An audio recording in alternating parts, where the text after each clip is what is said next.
김경수 경남지사 모셨습니다. 안녕하십니까? 예, 안녕하십니까. 오랜만입니다.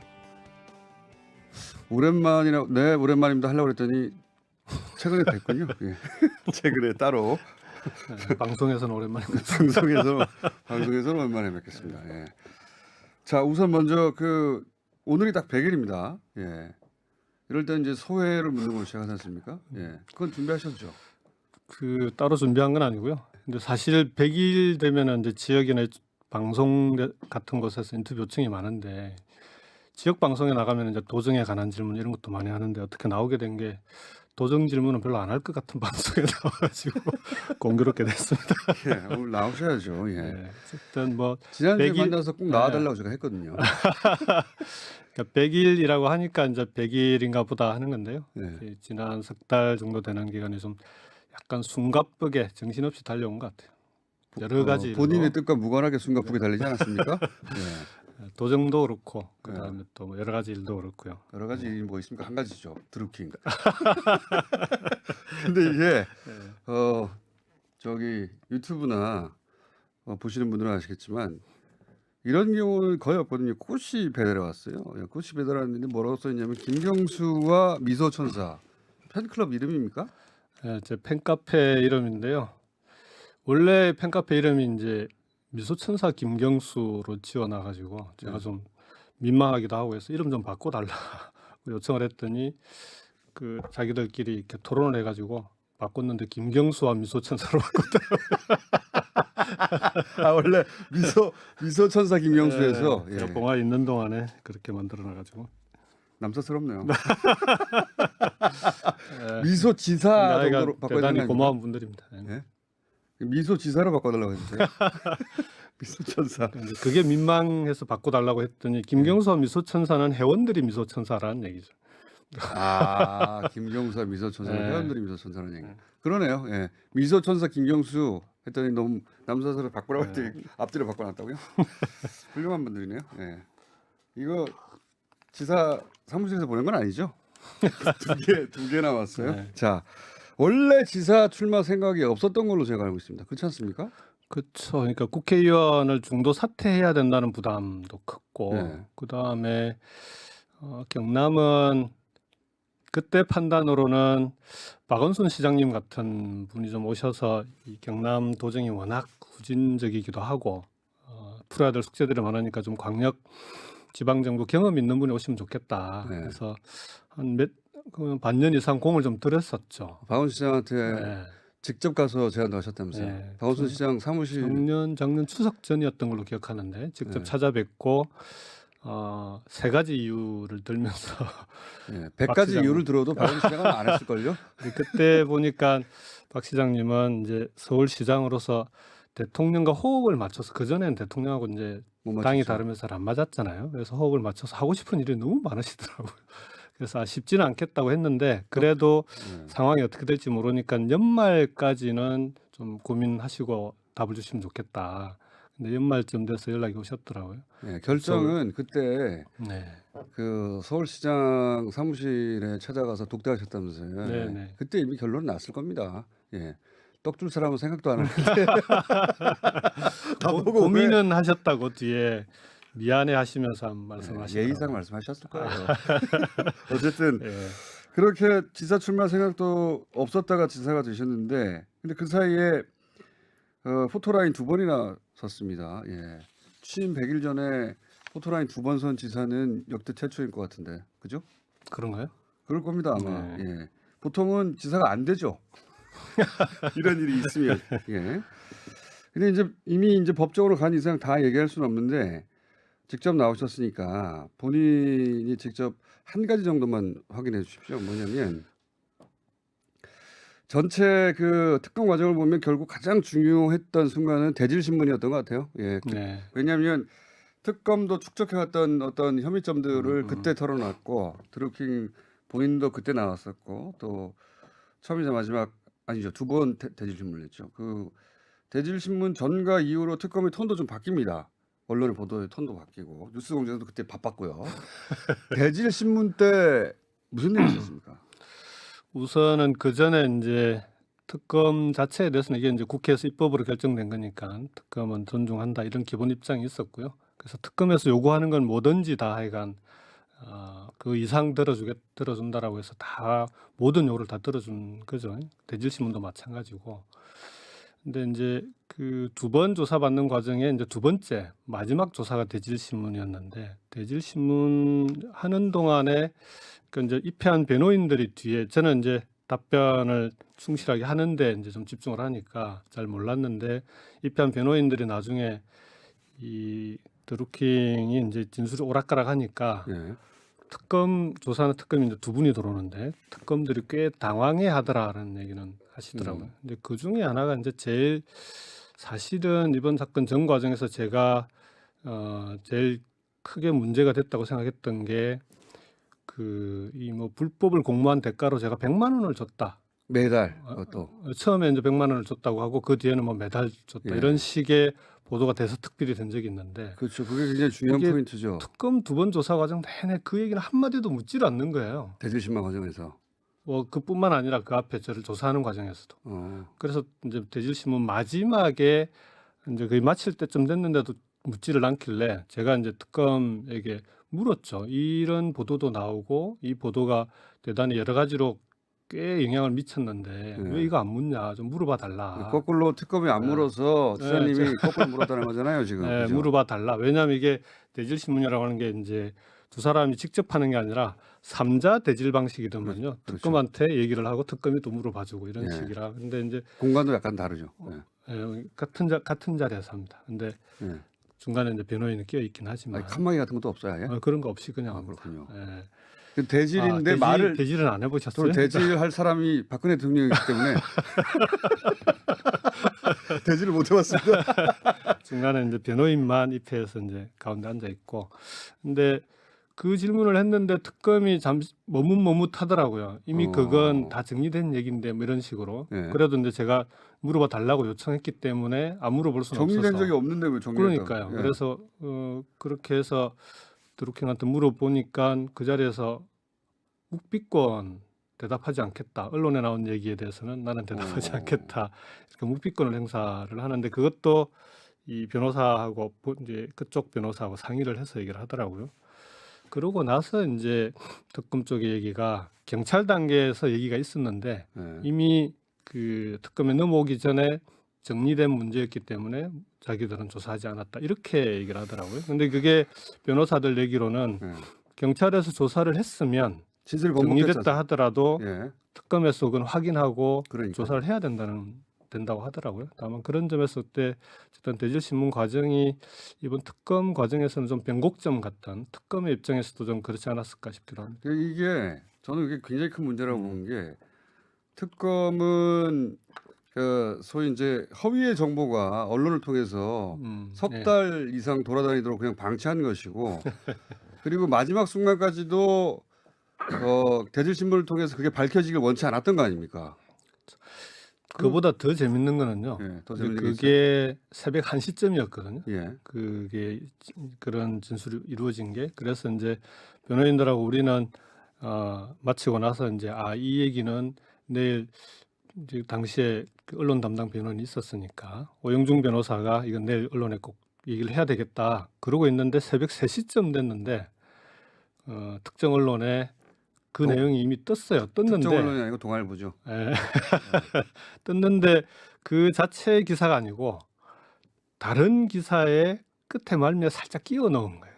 그때 확인됐다고. 그러니까 이게 물타기 일종의 물타기 같은 거죠. 새벽 1시에 진술을 했는데 새벽 3시에 기사가 나와요. 그래서 그 스마트폰으로 이제 기사가 뜬 걸 보고 변호인들하고 조금 황당해했던. 특검 쪽에다 얘기 안 했습니까? 이거 어떻게 새벽 1시에 어떻게 된 거냐라고 물었죠. 진술 동의도 안 했는데 이게 나간다는 게 말이 안 되잖아요. 자기들도 잘 모르겠다고. 뭘 몰라요. 특검 쪽에서 얘기했겠죠. 누가 얘기해 줍니까? 또 뭐 최근에 특검보 3명 중에 2분도 자진 사임을 하셨다고 하고 그런 상황입니다. 나머지는 법정에서 하시고요. 이제 그 포인트는 그거죠. 이 대질신문 과정에서 분명히 이제 말이 많이 바뀌었고, 뉴스 공장에서도 그 지적했지만 더 핵심은 특검은 이미 100만 원에 이제 그게 허위 진술인 거 알고도 내버려 둔 거죠, 계속해서. 그리고 그런 셈이죠. 네, 김 지사님이 그걸 지적하지 않았으면 끝까지 내버려 뒀겠죠.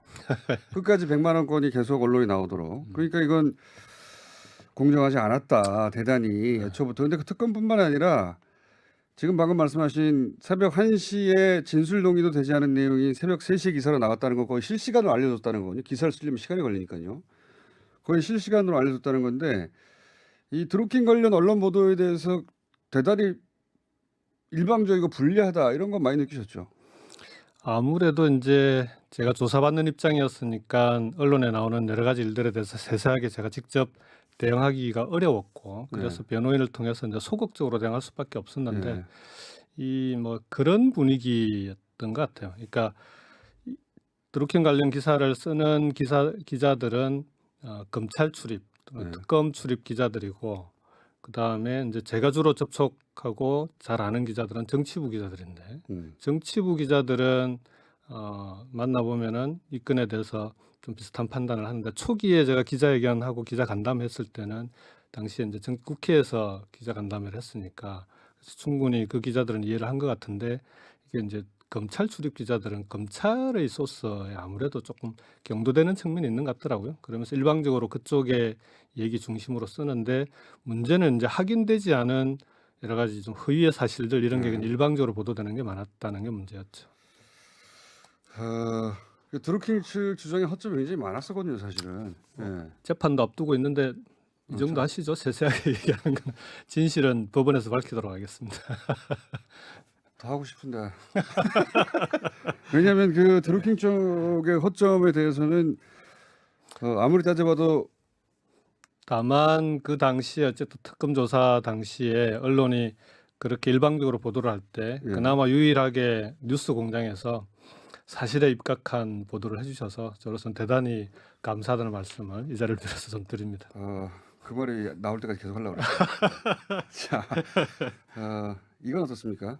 100일이면 뭐 짧지 않은 시간인데 광역단체장은 처음 하시니까 다른 광역단체장들은 어떻게 하고 있나 당연히 지켜볼 수밖에 없고 또 그중에서 저런 정책은 괜찮다 영감을 얻거나 또는 베끼기의 유혹을 느끼거나 그런 모니터링을 하지 않을 수 없는데 눈에 띄는 지자체들이 있습니까?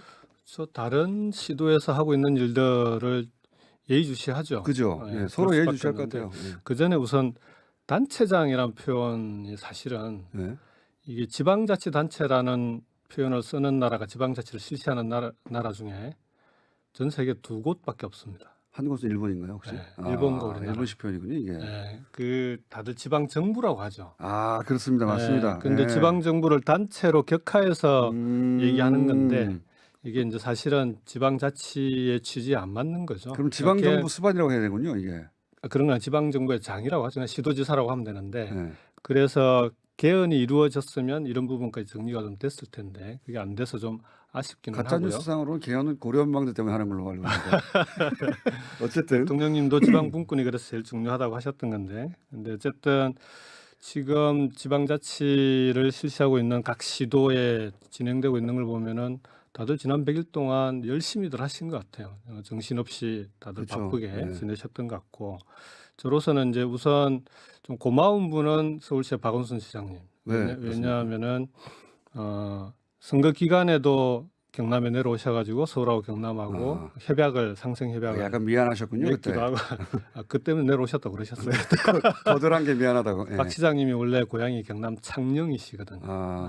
그래서 이제 창녕 고향에 오셨을 때 그때 이제 같이 캠프에 들러서 협약식도 하고 했었는데 그때 협약했던 것 중에 하나가 이제 자영업 하시는 분들이 많이 어려운데 카드 수수료 문제가 제일 심각한 이유 중에 하나 아닙니까? 그래서 수수료를 제로로 만드는 이제 서울페이라고 했는데 지금은 서울페이. 제로페이로 이름을 다 바꿨습니다.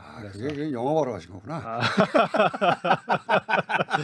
그래서 이제 본인 영어바로 하신 거구나. 서울페이, 경남페이 공동으로 하자 협약을 맺었다가 지금은 중기부까지 나서서 아예 각 시도 희망하는 시도가 다 같이 할 수 있는 그런 제로페이로 연말 지나고 내년부터는 아마 실시가 가능한 그런 상황을 하고 있어서 저로서는 박 시장님께 일단 감사하고요. 그 다음에 왜 스몰 딜이라고 하잖아요. 스몰 딜. 작은 정책들을 예. 이 피부에 와닿는 정책들을 예. 잘하는 분은 이재명 경기도지사. 아, 그래요? 예. 어떤 지역 화폐도 그렇고 그다음에 최근에 나온 거 보니까 아파트에 있는 환경 미화원들하고 청소원들의 예.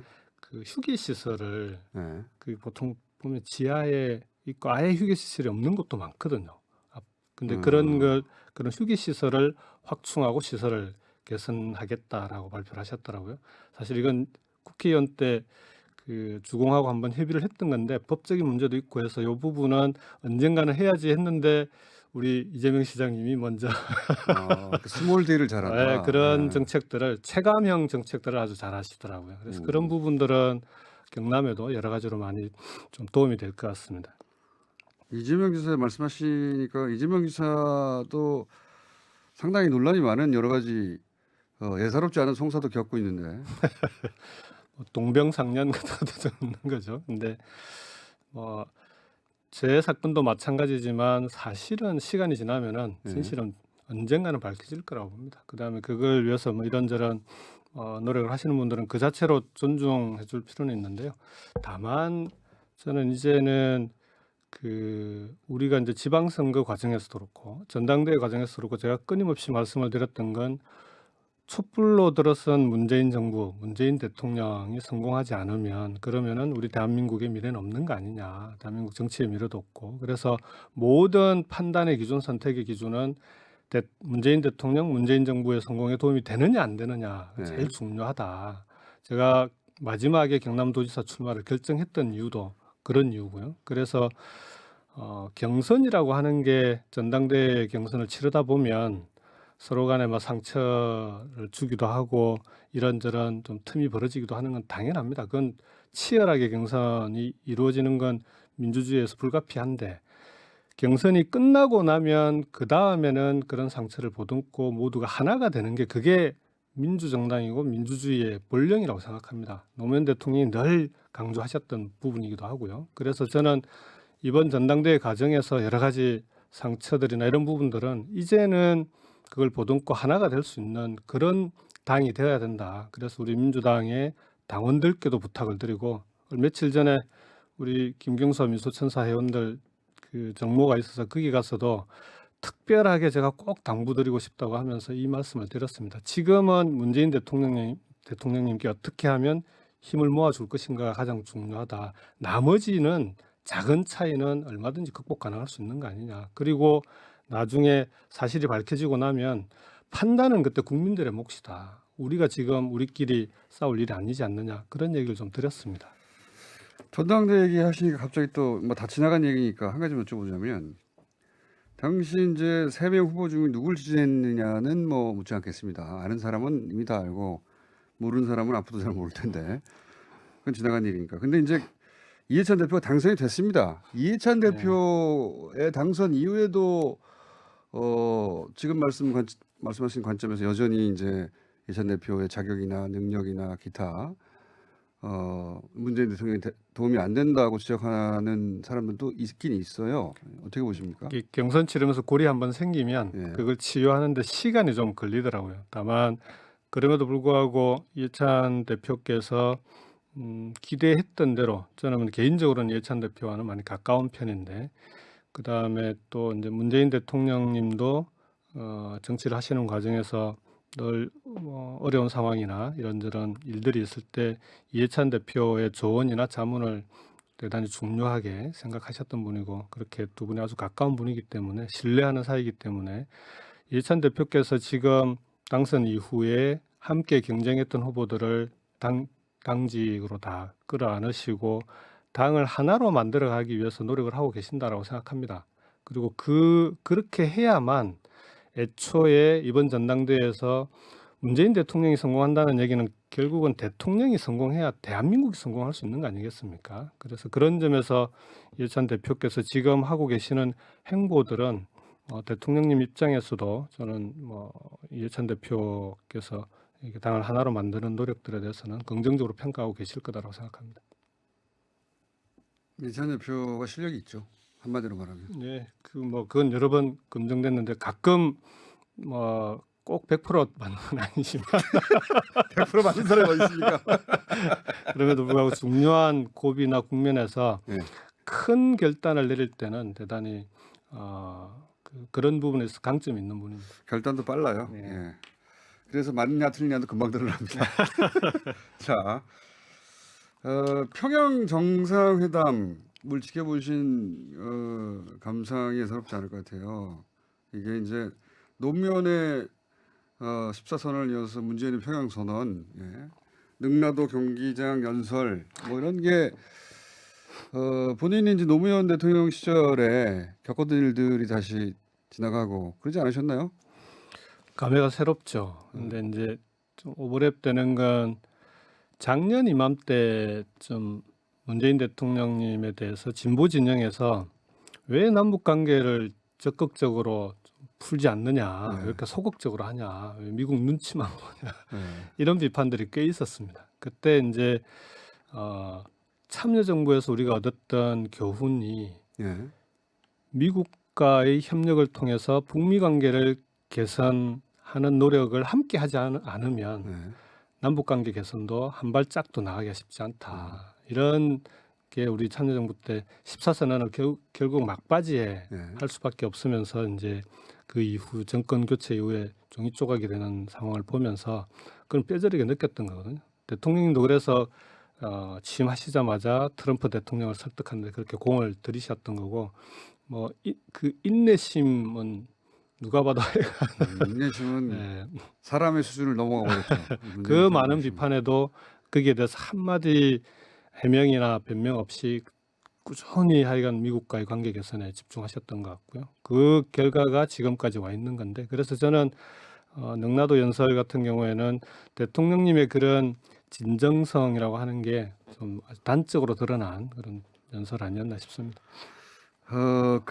이제 청와대에서 연설기획비서관 하셨잖아요. 예, 예. 그래서 제가 능라도 경기장 연설도 얘기했는데, 근데 마침 또 강원국 전 연설비서관이 나와서 김경수 지사는 연설기획비서관인데 거의 하는 일이 없었다. 이렇게 디스를 하고 하셨어요. 예, 사실입니까? 강 비서관님은 아주 가까운 예. 선배님이신데 그런 얘기는 우리끼리 사석에 있을 때 하던 농담인데 그걸 방송에 와서 하셨어요. 아주 진지하게 하셨어요. 하는 일 없었다고 기획비서관은. 그러니까 실제로 연설비서관과 연설기획비서관이 있는데 연설기획비서관실은 사람이 별로 없어요. 그 연설비서관실에 행정관이 많이 있고 실제 연설문은 연설비서관실에서 모두 작성합니다. 예. 그리고 그리고 기획비서관 하는 일 없다고 그랬다. 그리고 실제 거의 밤새마다시피 해요.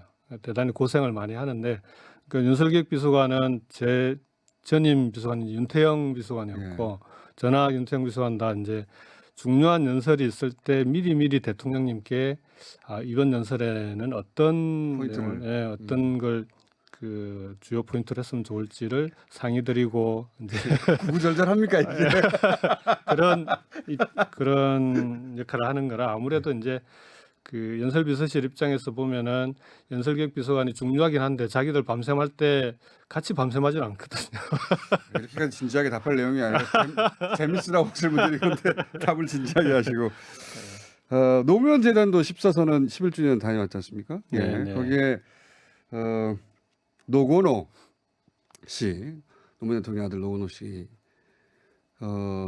다녀왔습니다. 근데 이제 조명근 장관도 갔고, 근데 이제 그때 11년 전에 심은 소나무에 이번에 봉화에서 가져간 흙이랑 물 뿌리면서 눈물을 흘렸다고 그런 뉴스 보셨어요? 네, 기사는 봤습니다. 네. 그것도 남다른 뉴스 아닙니까, 굉장히? 그 사실 이제 당시에 14선언 때 같이 방북했던 분들이 이제 많이 올라가셨는데 저도 이제 사실 가고 싶었는데 못 갔죠. 왜 못 가셨어요? 뭐 태풍도 있고 잡힌 일정도 있고 경남에 지금 태풍이 한참인데 거기 가냐고 소리 들을까봐. 그러기도 하고 그 다음에 경남은 그 경남 통일농업협회라고요. 이 북측이랑 경통협이라고 줄여서 부르는데 북측 민화협이랑 그동안 소통을 해오고 있었습니다. 그래서 경남 쪽은 가능하면은 빠른 시일 내에 경남의 경제인들하고 따로 방북단을 꾸려서 경제인단. 네, 경제인 방북단을 북측에 이제 함께 갈 생각인데요. 그래서 가게 되면은 그때 가서 좀 진지하게 실제로 북측의 여러 가지 경제 특구나 경제 개발구에 우리 기업들이 어떻게 투자하면 좋을지, 그다음에 어려운 경남의 기업들이 실제 대북 투자를 통해서 활로를 찾을 수 있는 방법은 뭔지 이런 걸 좀 구체적으로 논의를 해볼 생각입니다. 그래서 그때 가려고요. 우르르 가지 말고 그때 가지 말고. 예. 그 경제 얘기하시니까 최근에 경남 투자 유치 설명회 하셔가지고 한 3조 대 예. 투자 협약 맺었다고 하는데 여기 대해서 이제 이게 대통령과 가까운 실세라서 이게 된 것이다 이렇게 이제 평가절하하는 분들도 있습니다. 대통령하고 가까워서 이렇게 된 거 아니냐, 이 정도 의 규모의 투자 협약이 된 게. 대통령님과 가까운 건 사실이고요. 다만 그 이제 뭐 권력을 휘두르는 오른팔이 아니라 그때 아마 김충수님이 지어준 별명 같은데 맨날 일만 하고 다니는 오른발이라고. 그 오른팔이 아니라 오른발이라고 제가. 네. 그 이게 이제 뭐 힘이 있어서 한다 이런 건 아닌 것 같고요. 이제 그거하고 3조 원의 투자 유치, 그다음에 또 예를 드는 게 서부 경남 KTX 제 1호 공약입니다. 네. 서부 경남 지역의 진주, 고성, 통영, 거제까지 가는 이 서부 경남 KTX가 50년 수건 사업인데 이게 이제 경제성이 없다는 이유로 계속 그동안 안 돼 왔거든요. 그래서 이걸 정부 측을 설득을 해서 지역 균형 발전 차원에서 이건 국가가 해야 되는 거 아니냐. 그래서 이제 그 서부 경남 KTX가 정부 재정 사업으로 하는 건 거의 확정이 됐고 지금은 최대한 빨리 좀 그러니까 이게 대통령 가까운 실세에서 된 거 아니냐. 이게 이제 이 돌이켜 보면 대통령과 아무리 가깝다 하더라도요.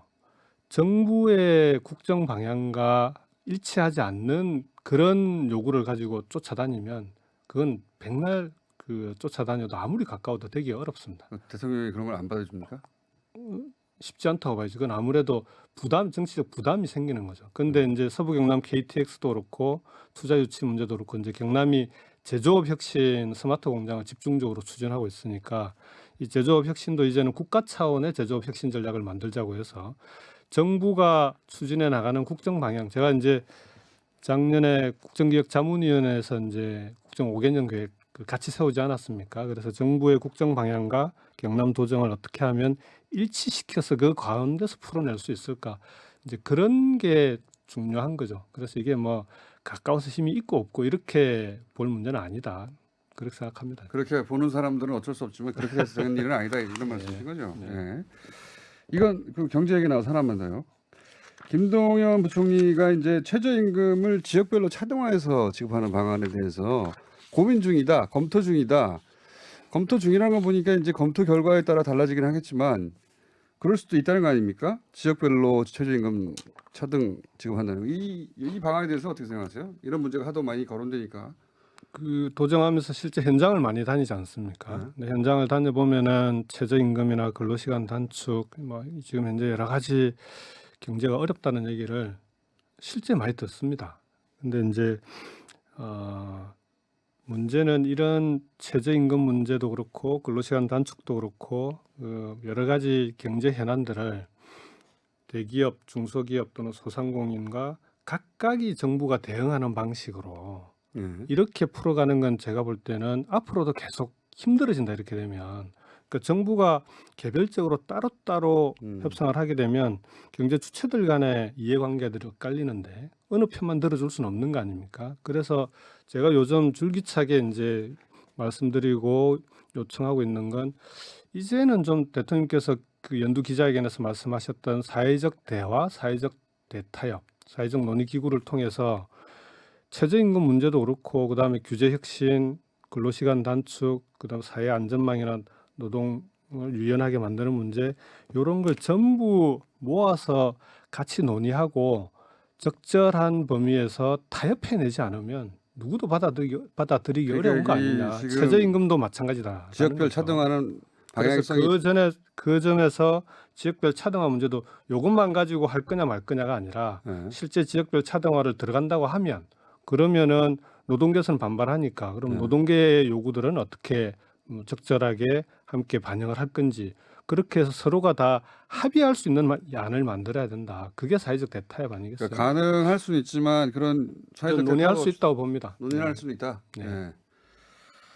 하지만 그 논의의 틀이 정부에서 결정하는 다만 방식으로 하면 안 된다. 그렇죠. 정부가 결정하는 방식이 아니라 경제 주체들, 그러니까 노사정, 노사민정이 모두 모이는 사회적 대타협의 틀 안에서 그 틀이 함께 협의하고 논의해야 된다. 근데 이제 목소리가 이제 많으니까 그게 잘 안 되잖아요, 보통. 근데 실제로 우리는 중진국 함정이라고 하는 이 시기를 뛰어넘었던 선진국들을 보면 그 시기에 공통적으로 사회적 이런 문제들을 놓고 사회적인 타협을 이뤄냅니다. 만일에 타협이 이루어지지 않으면 앞으로 이런 경제적인 어려움이나 이런 부분들은 사회적 계속될 타협 수밖에 없이는 없다. 안 된다는 거네요. 저는 그렇게 생각합니다. 그러니까 이 방향을 논의할 수는 있대. 이게 사회적 타협이 아니라 정부가 일방적으로 결정한 방식으로는 안 된다. 그렇게 사회적 타협을 통해서 이런 문제들을 논의하고 결론을 내면 이게 또 다 제도를 바꾸거나 국회를 통과해야 되는 일들이 많거든요. 국회도 정부의 요구가 아니라 그런 사회적 논의기구의 논의 결과로서 들어온 아니라면은 국회도 마냥 거부하기는 어려운 거 아니냐. 저는 그런 점에서 꼭 필요하다고 봅니다. 언론은 맞는다. 이건 이야기가 그러면 한도 없으니까 오늘 요건 여기까지만 하고요. 예. 시간이 거의 다 돼서 예. 급하게 질문 드리고 급하게 답해 주세요. 이런 것들은 여권의 잠재적 대선 후보로 언급이 되고 있습니다. 기분은 좋으십니까?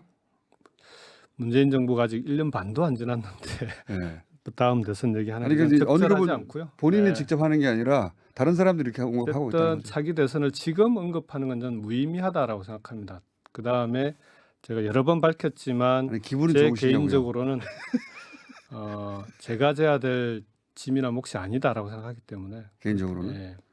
그건 좀 본인이 결정할 일이 아니죠. 보통은 이렇게 시대가 노무현 대통령은 어느 순간 본인이 결정하셨지만 문재인 대통령은 초반에 엄청 아니라고 하셨잖아요. 몰아가지 마시고요. 어쨌든 지금은 위기의 경남을 살리는 게 예, 최우선입니다. 본인은 예. 그런 자신이 짊어져야 할 짐이 아니라고 생각하신다. 지금은.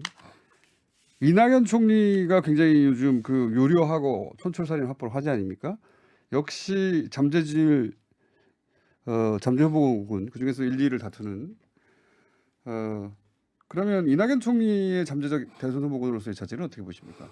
그 이낙연 총리님뿐만 아니라 우리 당의 이제 박원순 시장님 또 여러 김부겸 장관님 포함해서 여러 대선 후보군들이 거론이 되고 시기마다 또 이제 그 국민들이 좋아하는 분들이 조금씩 다르지 않습니까? 이거 보고 있으면 야당에서 참 곤란하겠다 그런 생각 많이 합니다. 아 그래요? 예, 누굴 집중적으로 타겟으로 삼기가 어렵잖아요. 그때마다 달라지니까. 근데 이낙연 총리님은 제 아내와 제가 아들이 둘인데요. 두 아들이 팬입니다. 아니, 많은 분들이 팬이에요. 예. 지금 그리고 우리 당의 대단히 소중한 자산이고 훌륭한 분이라고 생각합니다. 그 정도까지만. 예. 한 번 더 오셔야 되겠네. 자, 이거 단답형으로 김경수에게 노무현은 문재인은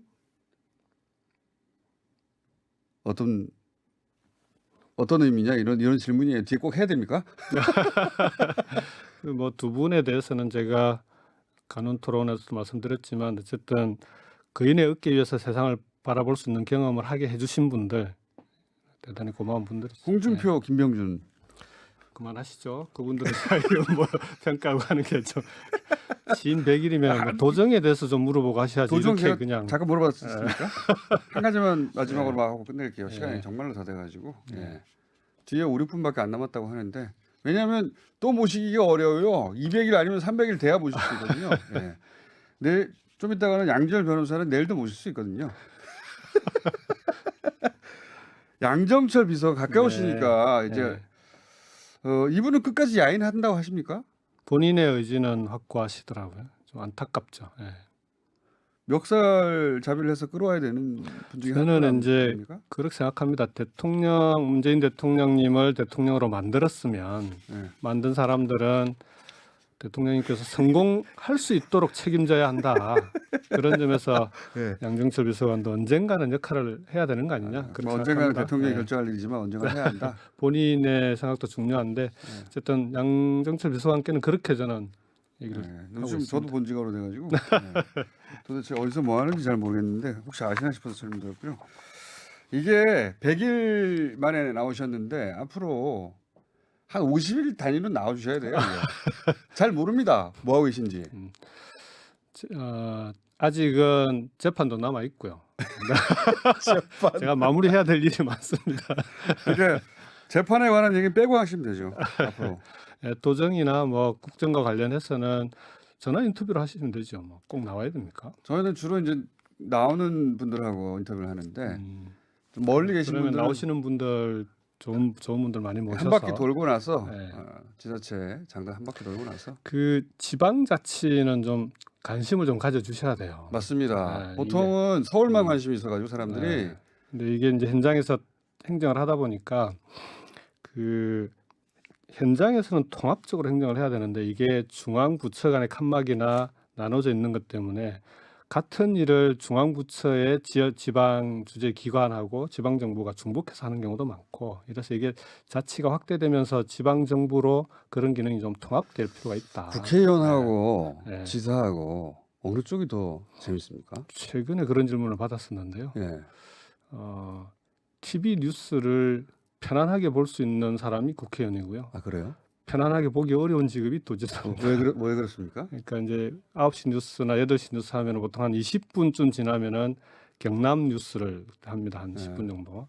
근데 그때가 되면은 나오는 모든 사건 사고부터 시작해서 이게 다 도지사가 책임지거나 국회의원은 자기 지역이나 또는 중앙정치만 국회의원은 신경 쓰면 자기 되는데 지역이라 하더라도 어쨌든 이게 이제 입법과 예산을 책임지는 거고 지역의 현안을 책임지는 거긴 하지만 본인이 책임지는 건 아닙니다. 그걸 이제 도와주고 해결해 나가기 위해서 노력하는 거지. 근데 도지사를 모든 게 다 직접적인 책임을 져야 되는 거고 어쨌든 예방하고 대비했어야 되는 일들이 많고 그러니까 이게 편안하지가 않습니다. 노무현 대통령도 그런 말씀하셨어요. 대통령님은 9시 뉴스 전체가 편안하게 보기 어렵다고. 그렇구나. 네. 자, 오늘 1차 아주 부드럽게 모셨고요. 이렇게 해놔야지 또 나오거든요. 살살. 자, 그러면 한 50일 단위로 저희가 급하시면 전화 연결하는 것으로. 네, 뭐 며칠 단위인지는 모르겠지만 전화 주시면 가능한 한 적극적으로 검토해 보겠습니다. 검토해보겠습니다. 자, 오늘은 1차전 여기까지 하겠습니다. 부드럽게 진행된 김경수 경남지사 100일 인터뷰였습니다. 감사합니다. 고맙습니다.